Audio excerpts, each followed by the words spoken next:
You want to improve your hit rate. You want more repeat business. You want to build projects more profitably. That is the goal of your business in construction. But many times we miss one of the key aspects of achieving that, and that is the pre-construction phase. And in today's episode, we're joined by an expert in pre-construction, Steve Dell'Orto. He's the founder and CEO of ConCntric. He has over 26 years of experience working in the construction industry, building mega projects, large projects like the Golden State Warriors Arena and Salesforce Tower. And he really understands how GCs, owners, and design teams need to work together seamlessly in the pre-construction phase in order to achieve the goals that everyone is striving for. And so that's what we're going to discuss today. We're going to talk about how real-time data, risk mitigation, and streamlined workflows make pre-construction more efficient and precise. And we'll discuss how ConCntric helps with that process. So let's dive right in. Lots of key insights today. And thank you for listening to Construction Genius.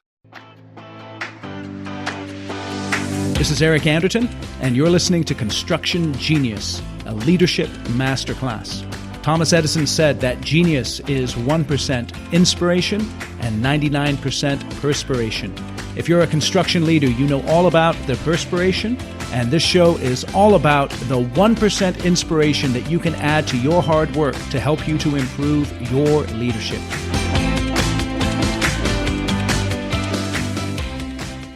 Steve, welcome to Construction Genius. Thanks, Eric. Appreciate you having me today. Yeah, my pleasure. I'm having you on because you're the founder and CEO of ConCntric. And just tell us a little bit more about what ConCntric is all about, and then we're going to dive in a little bit more into your career because I think it's a very interesting one.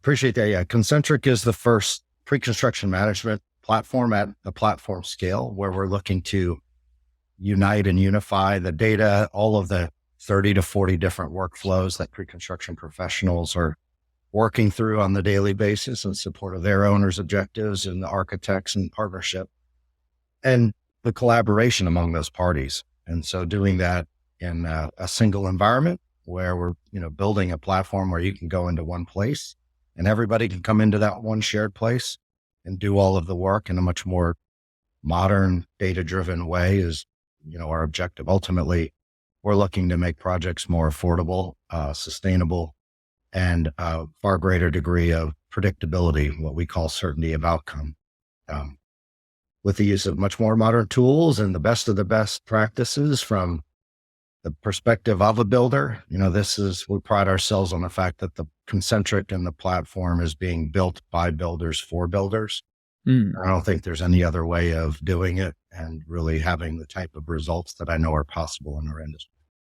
It's interesting because, I talk to many people who are in the tech space around construction and, their first approach many times is from a tech perspective. They're not necessarily contractors, builders, but they see issues and they try and address them. Your career path, your whole perspective is completely different from that. You spent 25 plus years at Clark Construction Group. Can you tell us a little bit about your career there and how that led then into the ConCntric perspective that you're pursuing right now? Yeah, my career did span a while, building small projects and mega projects all throughout the country. And I came up through the operations side, the typical project management type route. But ultimately, as I was doing that, I also gravitated towards having a deeper understanding and more involvement in whether it was bidding the work or doing the pre-construction as the person who will ultimately lead the building of the project. I always knew that I'd rather make the bed that I'm sleeping in than have somebody else do it for me, because then, I would only have myself to blame if it wasn't done right. But I also knew it would get done right and better if I brought the operational perspective into it, but also helped out on the front end. And so I just, from the very beginning of my career, just invested my time and energy in learning that part of the business too. And so then as I moved into more of the P&L leadership, where you have to be effective, You need to make sure you know how a project's going operationally to get done on time. But the magic is really how you set the table in the beginning of the project, the planning of the project, because that's determining profitability, the risk levels that the project is, exposed to and that you're signing up to. And it's also where you also build the relationship with your client and the client team. It's where you're starting to build that relationship with the designers, architects, engineers, and key trade partners. And so to me, pre-construction as part of that overall life cycle of a project is the most critical, impactful, most important phase of a project. And as I saw that, and as I was looking to grow the business while I was in my former career, I knew that that's where we needed to make the investment in talent and just anything and everything, because a lot of people shy away from making that investment because sometimes pre-construction and the service you're providing to an owner on a particular project, you're investing time and you may not be getting reimbursed. But I think it's very foolhardy to not take advantage of that opportunity, whether you're being reimbursed or not, because, $1 today is going to save you $5 or improve the upside by $5 later. And it's just the perfect opportunity to make sure that you are controlling your own destiny, that you are setting the table for success, not only for yourself, but for everybody. Because if you can do that and you have a loyal client for life, you have design partners that, it's a people business. It's about the network. And if they have a bad experience, you might not, it's going to come back to haunt you in the future. If you have a great experience, there's no better advertising. Yep. No, it's interesting. Just for the sake of the discussion as we're starting out here, give me a clear definition of what you mean by pre-construction.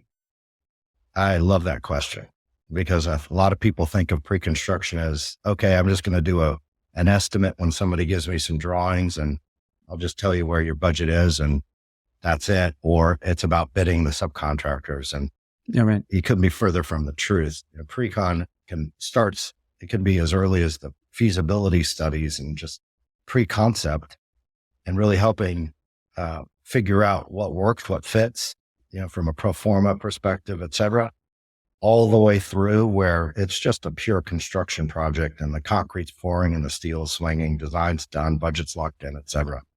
And so there's a lot that happens in that front end of the pre-construction phase. And this is more or less the same period of time that the architect and the owner have traditionally gotten together to go through, the design cycles and getting the permits and then bringing on a contractor. 25 years ago was largely the hard bid, rip and memorandum approach. And I think they realized, whoa, this is only leading to litigation and claims and, tough relationships and tough journeys. And they just said, man, having the person who's ultimately going to be guaranteeing the budget and the schedule and taking the risk to execute, building the project ought to be at the table. So the contractor's role has increased in time and it's coming in at an earlier and earlier stage with greater and greater responsibilities. And these engagements, we were engaged on the Golden State Warriors arena. We had a lot of people committed and we were planning that project for 36 months and we built the entire thing, opened it for the season in 32 months. So we're not talking about, a couple of week pre-con effort. These days, big or small, these engagements are lasting years. And I think the industry is behind in terms of how do you formalize and bring together, all the pieces and parts. And your question is always the first question to ask a person, like, well, how do you define pre-con? And you find that they're overlooking all of the valuable work, work studies and exercises you go through in pre-construction to arrive at the proper decisions, whether it's design, budget, schedule, a sequence or logistics, just a myriad of things. What do you think the impact is of the fact that you mentioned it, I may be doing some work that I'm not getting paid for. So what is the impact of that lack of financial commitment that hinders contractors from really committing to pre-con in more than a cursory way? I just think the decision not to invest your expertise in the project, because oftentimes you're doing it and you have the opportunity to be the person that goes and builds the project. Yeah. And so it's short-sighted because, when projects don't succeed, people point to like 33% of all projects that don't meet their goals. People attribute to lack of collaboration, lack of communication. You have reportedly in the $14 trillion industry worldwide, Yep. $250 billion attributed to waste, meaning rework or delays or anything that, could have otherwise been done on time once and been right, but you're messing with it, when you shouldn't have to. The vast majority of that is solved. It manifests itself in the planning state not because you planned it wrong per se, but maybe you just didn't plan it at all, or you didn't plan at a deep enough level, or you didn't leverage the information that you had from prior projects to inform the best, most, efficient way of going about it on this project. And that's where technology, data, that's why I'm doing what I'm doing now, because I know that, a big part of that, or that is a big part of what will make projects successful, but at the same time at less cost. So this notion that I'm not going to invest the time and energy to set the table for success and it's going to benefit me long run, the cost of that can be driven down significantly if you invest in technology. So you may not get reimbursed, but to not invest in the technology because of that doesn't make any sense at all, because the technology is going to reduce the cost that you're otherwise having to absorb to go on and build the project and make profit later. How did you come to this realization about the importance of pre-con? Was it because of a particular incident where you built a project and you finally figured out, dude, we need just to do a better job on this? Or is this something that you've always had and you've just built your understanding over time? I think I was just always fascinated, it rather than just managing a process in the contract, the construction phase. This was the business side of the business, right? You're assembling, whether you're assembling a bid or the strategies around anything related to your approach to the project, was for me a blank canvas that could be filled up with strategy and defined in a way that was, not creative for being creative's sake, but really creative to do something not the way it's been done just because it was done that way. It was finding a better, smarter way of doing it. But I think it was the first two projects in my career really was, the first one was a very, very challenging job and not really any money made. And it was a really, really rough go. And a lot of those problems were just maybe how things were contemplated in the planning or the bidding stage. And the follow-on projects, there was just much more of a positive relationship with the client. There was to some degree more pre-construction involved. And the more I just learned that side of the business, the more I appreciated, just a little bit of effort and time invested today just really creates a paint by numbers, simple plan that more people can follow and, execute on that plan, and everybody understands the plan. Things go a heck of a lot smoother in our business. It's interesting because at the beginning, you talked about how a focus on pre-con can help with affordability, sustainability, predictability. What do you think is the impact of a good pre-con process on things like avoiding litigation, getting repeat business, and even increasing your hit rate in terms of winning work that you're bidding on? As a builder, you're in the business of both building the project, but it's really a service you're providing to the person that's hiring you. Mm-hmm. And I think, put yourself in their shoes. They have an idea of what they can do with a piece of land, and then they go through a process to define what that would be and if it pencils. When you start that, and then you go through the design and permitting process, and then ultimately the building process, you may be 5 years, from that day to that point, or you're even just operating and maintaining that asset. That's a long time to go, where at any given day, somebody could be picking up the phone saying, hey, I have bad news. The price just went up, or we got all these issues and it's adding 3 or 4% to the project. So I always looked at it from the owner, whether it was a public agency or a private developer, didn't matter. They had a lot on the line, and a lot of it was outside of their control. And they were depending on us to lead the way and make sure it goes as well as humanly possible. And that still points to the more in-depth the plan and the more creative you can be and the more you can drive risk out of a project, the better the outcome's going to be. And that's where I think, again, I keep coming back also to the data.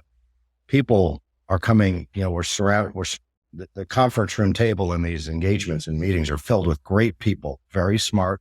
Everybody has good intentions. Nobody coming in there to be disruptive or evil, but everybody's kind of fight with one hand tied behind their back because they can only rely on talent, and there's no systematic way to truly support pre-con in the way it needs to be supported with data and having approximately 40 different things that you're doing on any given day to plan that job and not have any of those things and be in a state that could talk to each other, if you will, and complement each other. None of these things you're not doing these studies in a vacuum, yet they are, in an ad hoc spreadsheet that not connected to the other ad hoc spreadsheet. And you got a nest of these spreadsheets that, that's no way of planning and building a $20 million project or a $2 billion project. It's interesting. Yeah. State of the art today is ad hoc spreadsheets, Band-Aids, and baling wire. Hey, this is Eric. Quick break to talk about my book, Construction Genius. If you're on the video, you can see that I've just put it into the frame and it's backwards, but nevertheless, it is effective, hands-on, practical, simple, no BS leadership strategy, sales, and marketing advice for construction companies. We know the pre-con phase is absolutely vital to building trust with your clients, and people purchase from folks that they know, trust, and like. This is just one of the insights that we have in the Construction Genius book into sales. And it's also packed with very practical, straightforward advice on how to be a better leader, how to be more strategic, even how to market your business more effectively. All you have to do is go out to Amazon and buy the book for $19.99. And there's a special bonus. If you purchase 10 or more copies of the book, just shoot me an email and I'll schedule a 1-hour question and answer session with the folks who've read the book and an additional bonus training for your leadership team. I would normally charge $3,000 to $4,000 for an hour of my time, and I will do it for just the purchase of 10 books, which if you get the paperback is less than $200.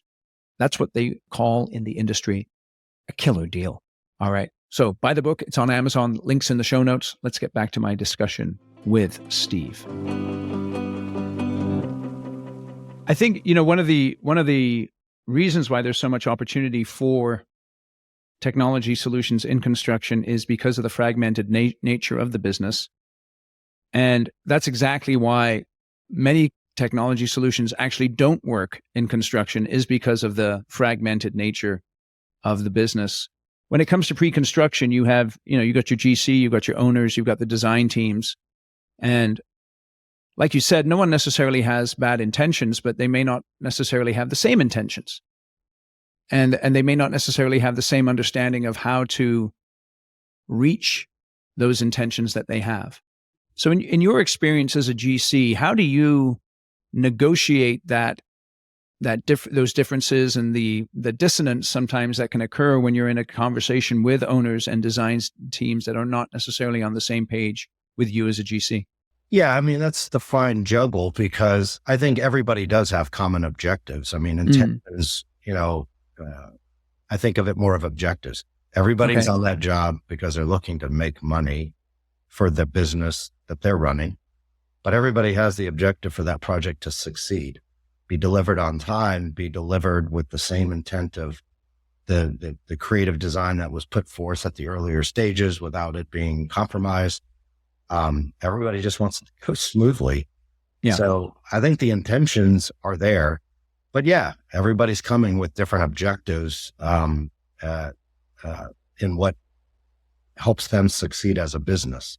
Fundamentally, the owner wants the best project possible for the lowest cost overall. Well, That's not uncommon. That's not in competition with the builder's perspective. The total cost of the project is something that is achievable when you really, really plan the job well and you set the table for success. Where people start to diverge is if they value a company's contribution as a builder as only their fee, and they try to push the fee down. But if you can get everybody to really stay focused on the total cost of ownership, if you will, what that overall project's going to cost and your ability to deliver on that promise, then that's where we were quite successful, because we were quite often the successful proposer on projects, and we were the highest in terms of what they were competing on, whether it was fee and our staffing costs, et cetera.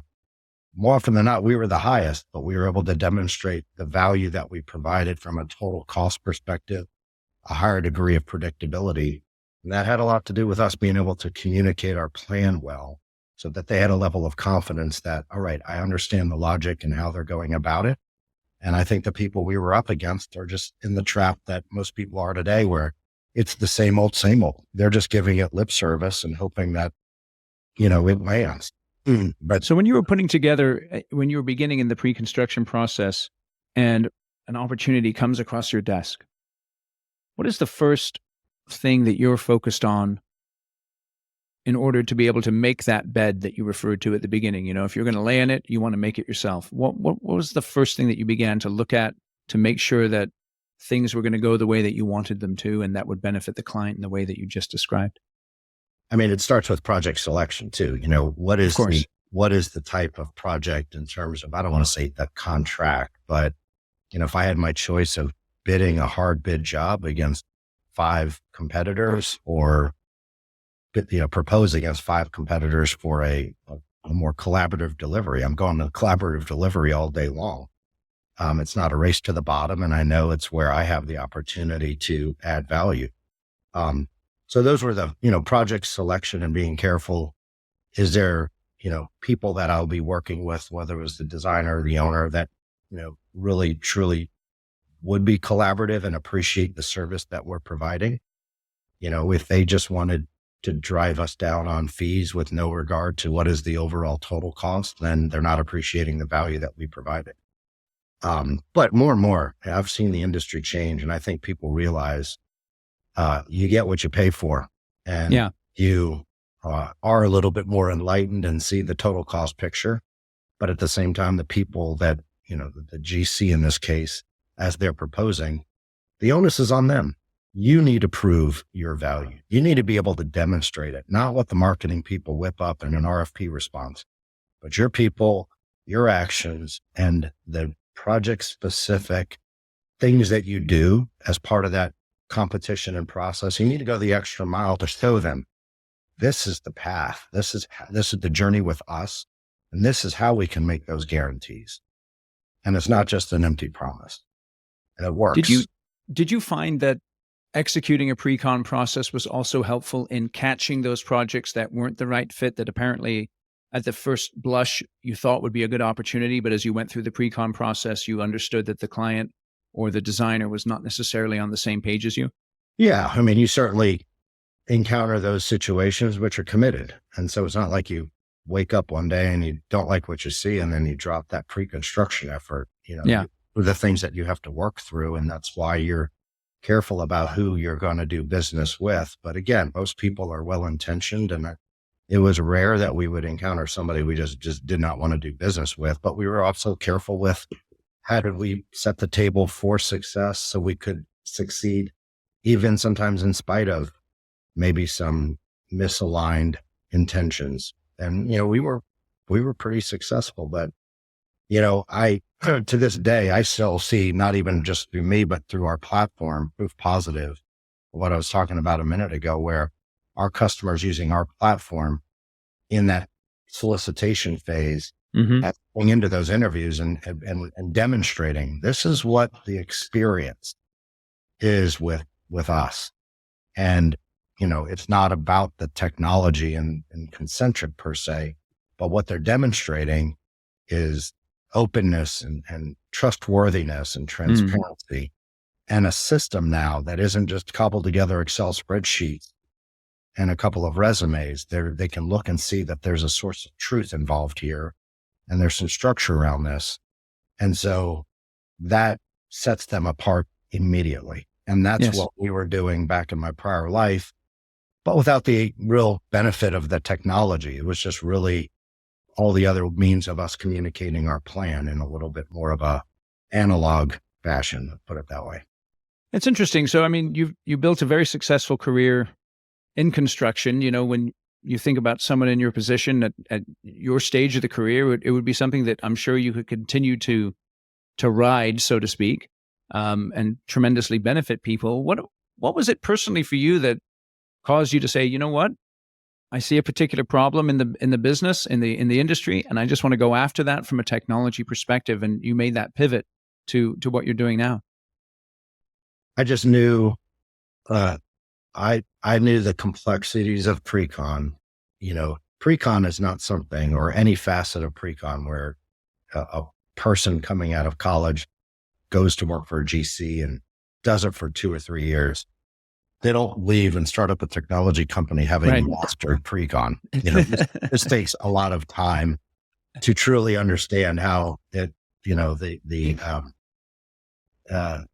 fabric should be woven, if you will. So I just got to a point where I knew nothing was on the horizon coming. I certainly knew nobody from within the industry was going to build what would work for pre-con.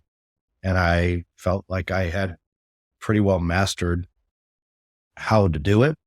And I had very detailed ideas around how it should and could be done to be hyper efficient, and certainly very friendly when it comes to bridging the communication gap between the technical aspect of what a builder does and how can they communicate that in a way that the owner can quickly digest what that information is telling you, as well as the architect, and bring people together. And so to really make an impact, I just felt I needed to do that at an industry scale. And so that just lends itself perfectly for what we set out to do as a platform, is to really elevate and modernize how things are done today by pulling all those workflows together, but now have the benefit where it's not just my ideas and experience or those within our team, but it's also the customers that we have, and they're working with us because we're very open that way. It takes, we want the best of the best ideas, the best of practices. And when we do that, we're elevating the entire, industry for the better, because that just makes life easier for everybody. And the only way to do that in today's day and age is really invest in the technology, because it is about the data. It is about keeping up with the speed of transactions and communication that we all live in. This isn't about construction. Life is moving at an ever increasing, rate of speed, just with our smartphones and the way we communicate. So the industry is behind, and we got to catch that up. So I'm a firm believer that you can hire all the talent you want. It's not going to be enough. You need a force multiplier to be able to have that talent spend the valuable, precious hours that they have doing the things that humans do best, and then be able to augment themselves with data and technology that allows them to automate and have the information at their fingertips, and they don't have to keep up with it in spreadsheets anymore. I mean, we have customers, we'll go through an inventory, all the steps they go through. Like I was mentioning before, it's hundreds of thousands of dollars. And I knew, and I felt that at my time in my, prior career, but I just never had the time to sit back and actually calculate it. Astonishing. It's astonishing how much just waste of people's hours and the value of those hours are going on today that can get solved rather immediately. How did you begin to get what was in your head and in your experience, in your intuition, and also in the data that you've gathered? How did you begin to rationalize that into a platform? Did you have technical advisors that you were able to dialogue with in order to begin to build it into a software program, or do you have that technical experience yourself? Oh no, I do not have that technical experience. I benefit from a bit of a systematic, thought process and Sure. how it can be systematized, if you will, but no technical expertise. And I just jumped in with both feet and we have a fantastic team. And, the people that I worked with at the outset and to this day, and we've grown that team with the best of the best. And so ConCntric is the perfect balance of domain expertise that we have in the construction and pre-construction space. But when you're talking about a platform, you're talking about a B2B platform with all this data and everything that comes with that. And you need the brightest minds that know how to do that. And even better, do that in other industries that are more advanced than ours, because then those ideas that they bring and that experience from those other industries are what really helps pull us along, pull the industry along to know that there's better, more advanced ways without disrupting. We're not here to disrupt. I always caution people, they talk about in the technology side, disrupting. It's like, we got great people in the industry, very smart people that are doing it the way it ought to be done. They just need help with having a more systematic and system-based approach and have the ability to transform over time to include the higher degree of technology and the different things you can do with data at a much more powerful level. But you don't need to do that all at once. We've got to do this over time. And right now, what we need to do is augment these great people with the workflows and the process they're most familiar with, and then evolve that over time, and we'll get there. But we're not in here to be disruptive. I'm from the industry. We're from the industry. Last thing we want was disruption on top of all the other stuff we've got going on, trying to get projects planned and built. I think it's interesting, just that perspective you shared there, because it can be tempting for tech folks to come in with that mindset that we're here just to revolutionize everything. And, the construction does not lend itself to revolutions. Definitely incremental change over time is what really works in construction. Yeah. And I think our industry, and I'll defend it here, I think it gets a bad rap for being antiquated or slow adopters or not being open to technology. I think, quite honestly, the majority of it is they just haven't had good technology. The outside technologists come in with something that they think solves the problem the right way, but it's either completely foreign to the user. So now your training and adoption is much more challenging. But 9 times out of 10, Eric, what I saw in software, outsiders developing stuff that actually makes more work. Yes. The user has more stuff to enter and more things to do to get the output. And it's just easier to do it the old fashioned way if it's going to create work. So our whole thing is about make less work, not more. We have to solve the problem by taking workload off of our users' plate, including every click, field entry, whatever in the user interface. We drive all of that out to make it easily understood, easily adopted, and easily used. So your goal is to unify the fragmented pre-construction process, and you're looking to improve collaboration between the GCs and the owners and the designers. As you've started, what is the main pain problem in the pre-construction process that you've gone after that's given you leverage and purchase with potential clients? Well, I think it's the strategy and decision of solving this at a platform scale rather than coming at one particular workflow and building a point solution. And that point solution is incrementally expanded a little bit to do a little bit more here and a little bit more there. But those are entirely different things. That's like the grape versus the entire vineyard or the entire vineyard. Because pre-con, all of that's interrelated. Construction is a little bit different. You got different processes. You have skittles and RFIs, and those two, there's not a whole lot of direct relationship. They're just rather independent workload. The vast majority of everything in pre-con is affecting one thing or the other or many. And so that's the magic. When you build out a platform like we are, where we have workflows that independently we could spin out and make a very successful point solution, but then you're missing the power of 1+1=3 when you can get those two workflows that are being used, leveraging similar data, but for different purposes, but then they're highly referenceable. And so we have intersections, as we call it, where all of those things come into play to help plan better, more accurately, communicate more effectively, demonstrate. A lot of what you're doing as a builder is coming up with a recommendation, or this is where we're at from a budget perspective. Well, how did you, like my old geometry teacher, just don't give me the answer. I need you to lay out your work. You can lay out the work of how you're arriving at that recommendation. Now you're building trust. Now everybody can understand why you're making that recommendation, and they're not going to ask you all the questions that you already knew the answers to, but because you weren't able to demonstrate it, now you're having to answer questions. Yeah, that's a key point there, that idea of being able to demonstrate it, articulate it, and that building confidence and trust, which obviously people like to do business with people that they trust. Right. I mean, time and time again, if somebody's giving you the answer and they say, here's why, and they have a lot of supporting, documentation, then you go, okay, I trust that. But if somebody's like, hey, it's this number, but just trust me, wink, wink, what are you going to do?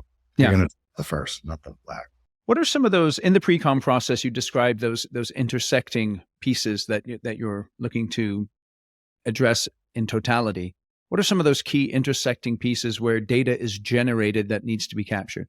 Well, I think the intersections at the highest level are what we already do. We take the past and leverage that to validate the present and then further forecast the future. Interesting. And so there, again, speaks to platform with all of the built-in intelligence and whatnot that we've built within the platform to be able to generate all those different analytics and intersections, as we call them. That's the power here. And that's it. I don't want to say impossible, but for technologists that haven't spent decades in the industry, there's no way really for them to really figure out that bowl of spaghetti, because it's not linear, it's all intertwined, and you really need to understand, and having, been involved in that use case where you're sitting at the table and there's these considerations, and this consideration affects this and how these things all interconnect. It's far more complicated. It's nonlinear, whereas the construction phase is very linear. I just start this process and I've got a finite number of submittals I have to process and just blow through it. RFIs, okay, I get them, I answer them. After a while, those questions taper off and you're done with the project. Very linear. Pre-construction is very iterative, and right now it's very fractured. And imagine the power when we pull all that together into one place. And that's, again, our customers, when they really dig into who we are and what we are, they realize, yeah, I've been trying to solve, a dozen, 24 of these different things that we're doing in pre-con to do it better and smarter. And you do it all, and it's all in one place. I don't have to worry about signing up for 30 different point solutions and having to integrate them. This is all in one. And I get, they see the power. We're having that conversation more and more these days, almost on a daily basis. How does the nonlinear aspect of pre-construction impact the quality of the data that people are generating and then using to inform their decisions? Oh, I think when I say, nonlinear, it's, really everything you do in pre-con follows the timing of design. And as design evolves and matures, there's more information. There's more about the project that that you quantify, that you plan around. And so the patterns that you can then develop at a project level to understand, I started here on this project, we were here, we were here, we were here. These are trends that you can see, and that helps people appreciate not just, hey, here we are today, here's where we were last time, and here's the difference, but they can see the entire journey and they can understand, what is the trend of that line telling me? That's at the project level. Now take all of those projects over time. Yes. start to see those patterns, you yourself as a company can start to assess, why do I always start at this price point when I know I'm always going to end here? I should be able to trust my data and just start there and end there. Because a lot of what people do today without that data and the ability to analyze it and have confidence in it is you're putting contingency, or you're using kind of fatter numbers to, cover your butt and those things. And all of that starts to add up and compound. And so your pro formas are getting just bloated because you have all that fear baked into the numbers. But if you have a higher degree of confidence in the numbers over a run rate of time, then you have a greater deal of confidence in using a number without having to protect it and fatten it up and round it up to the next whole number just to build in some cushion. And the builder's not the only one doing that. Everybody's doing that. The developer is doing that. The architect is doing the same thing for the time it might take to do something. And that's where I think we have the ability to drastically improve the affordability of projects, because with confidence comes precision. With precision and that level of accuracy, now you can start talking about the real numbers for a project, strip out the fat. And now the total cost of ownership for that project oftentimes is now proves a viable project, as opposed to proving that it's not viable. You're talking a lot about fear here, which is very interesting, right? Because fear then leads us to inflate a number. Then fear, because I'm afraid, that then leads me to perhaps erode trust with my clients, because they're looking at the number wondering, why is it so high? And you can't tell them necessarily it's because I'm afraid. So then how does ConCntric's real-time data insights help decision makers continue to mitigate those risks before the construction phase begins? Well, in a number of ways. I mean, if you're planning to a greater degree and you're identifying risk and you're working those risks out, then there's no need to, have to protect yourself against that risk by putting placeholder dollars and contingencies, et cetera. So I think everything at your fingertips, promoting best practices. I mean, risk is a perfect example. I would say 7 out of 10 projects, any sort of focused conversation around what are the risks of the project never happen.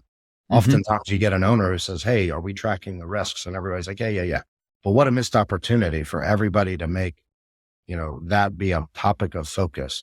Let's all brainstorm what the risk could be. Is there a future price hike in steel that we're worried about? Yep. Are there potential tariffs in play? Are some bargaining agreements and labor agreements coming due here in the near term, where we're going to see the subcontractors' pricing increase?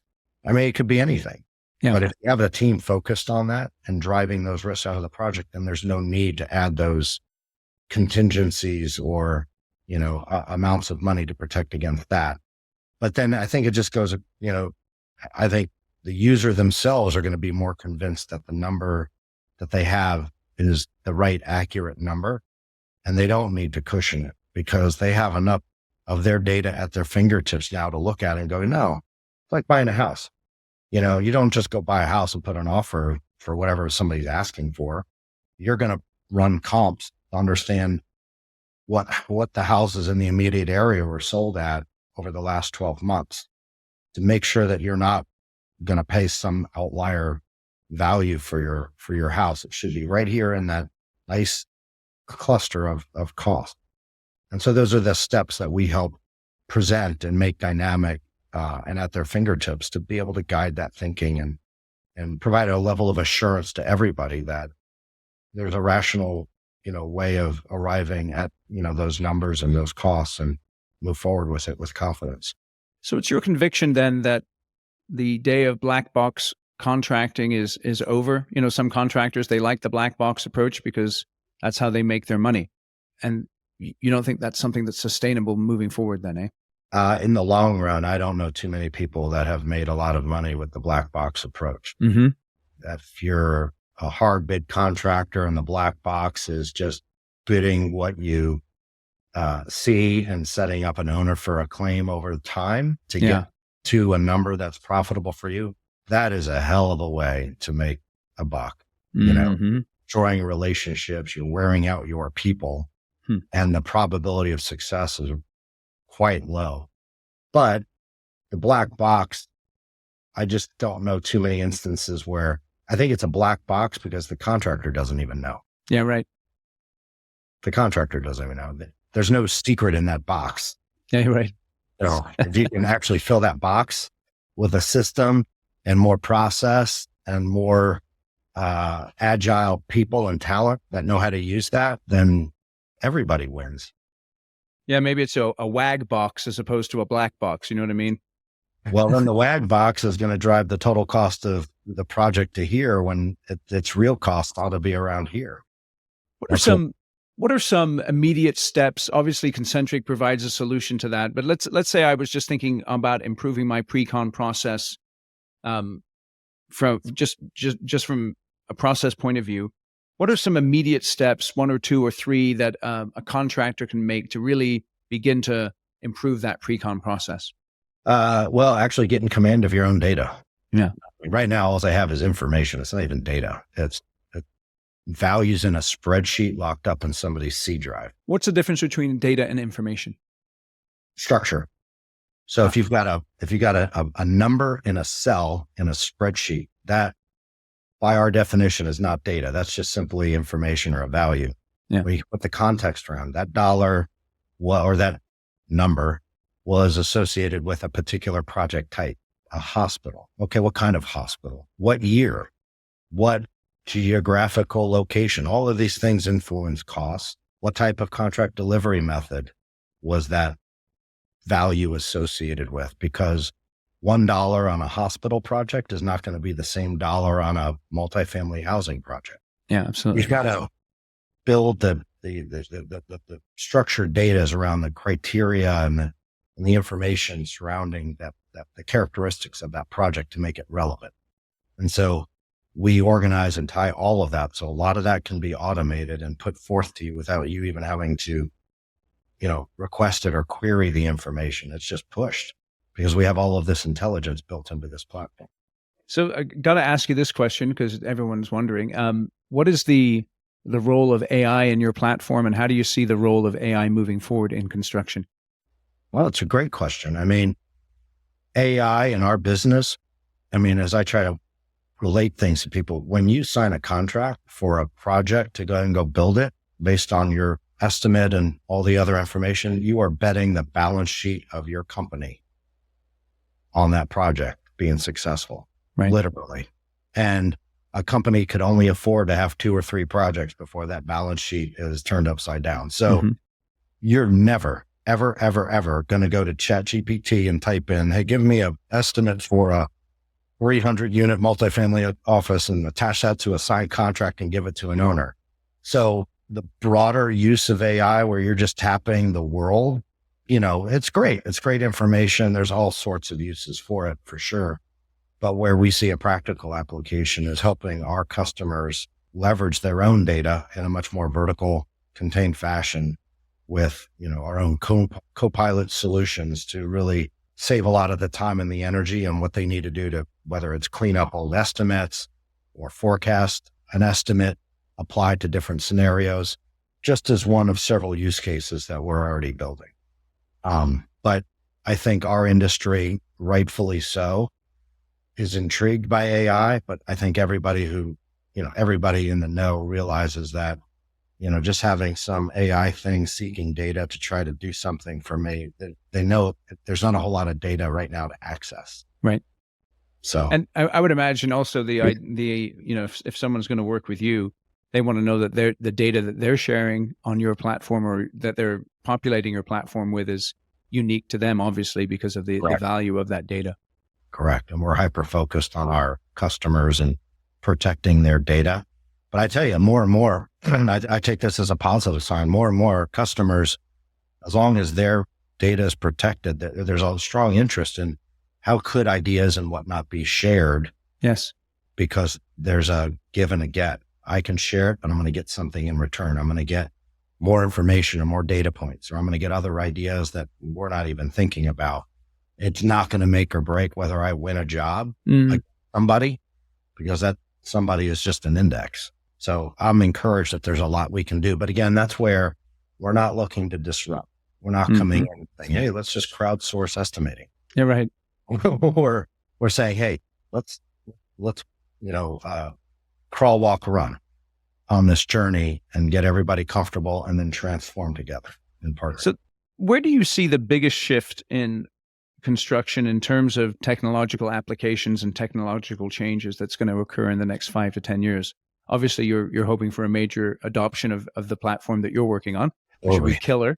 But in addition to that, where else do you see the business moving that's more than just a pipe dream or more than just some tech guys with some big disruption idea that's not going to work? I think in several ways, but one specifically is our whole industry is built around evaluating projects on a first cost basis. And I think we are creating, buildings have proven to be one of the biggest contributors to, the damage we're doing to the environment. And so it's the biggest opportunity to do something, very powerful there.